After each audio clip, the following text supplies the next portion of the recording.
how, as a message to people who are watching this and trying to work their way through, a lot of young people who are trying to navigate this increasingly perilous minefield of divisive politics in today's day and age, how do they know, what are the heuristics they use? What are the signposts they use to understand, am I on the right path?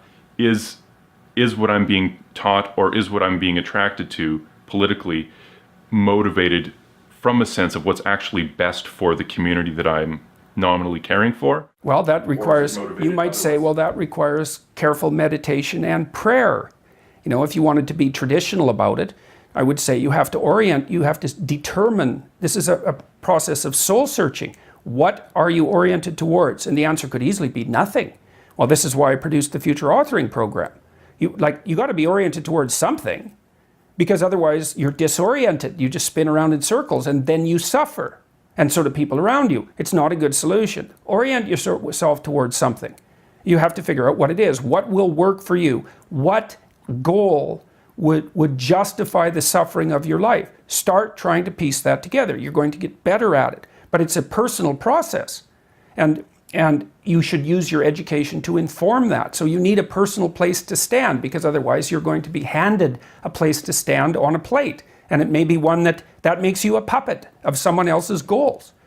So I would say, you know, what are the processes? Well, I think what I've recommended to people is clean up your room.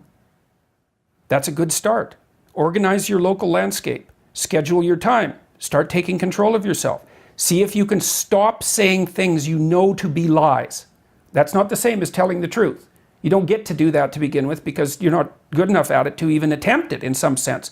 But everyone can stop saying things they know to be falsehoods. They can use their own damn definition of falsehood. Right, but in your definition, importantly, I think, in your definition, falsehood includes the higher level moral truth.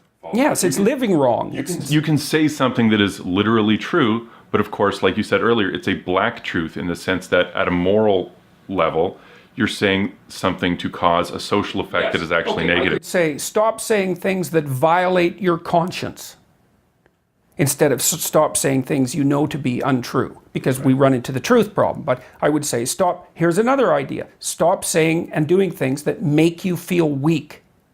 Just all you have to do is pay attention to that. Some things you do will make you feel disintegrated. It's a physiological sensation. Disintegrated and weak. It's something that Carl Rogers commented on. He thought about that as part of, now I can't remember the word. It's something like integrity. But that isn't the word he used.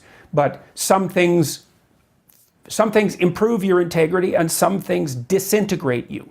Now, the things that disintegrate you, you often do to impress other people, or because you're taking a shortcut, or you're escaping what you know to be your moral obligation. And your moral obligation stems naturally from your aims. Like once you have aims, you have moral obligations.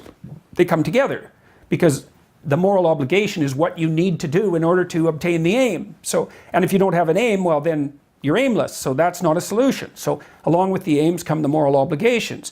Then when you violate the moral obligations, you'll have a sense of that violation. It's like, well, you have to stop doing that. Or that's something you could do. You don't have to.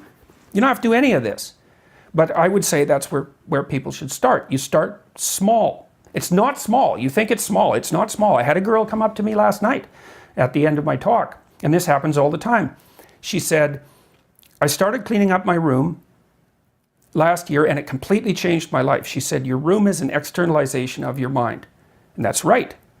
That's exactly true. To the degree that you're in your room, the room is you. Now, that isn't how people think, but that's okay. It doesn't matter if they think that way. That's how it is. So straighten up what you can straighten up and quit saying things that make you feel weak. And then you'll know what to do next.